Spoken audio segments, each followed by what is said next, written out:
ICAD International Virtual Invention, Innovation and Design by Faculty of Art and Design, University Technology Mara, Sri Iskandar Campus is one of the international IID poster competition run annually by ICAD. In October 2021, ICAD International Virtual Invention, Innovation and Design will digitally bring together local and international academicians, students and also designers through the Virtual Invention, Innovation and Design Poster Competition program.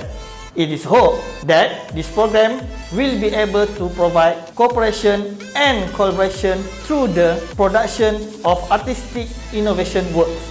This program will certainly have an impact on the field of innovation arts at the international level through academician-based art practice and experience.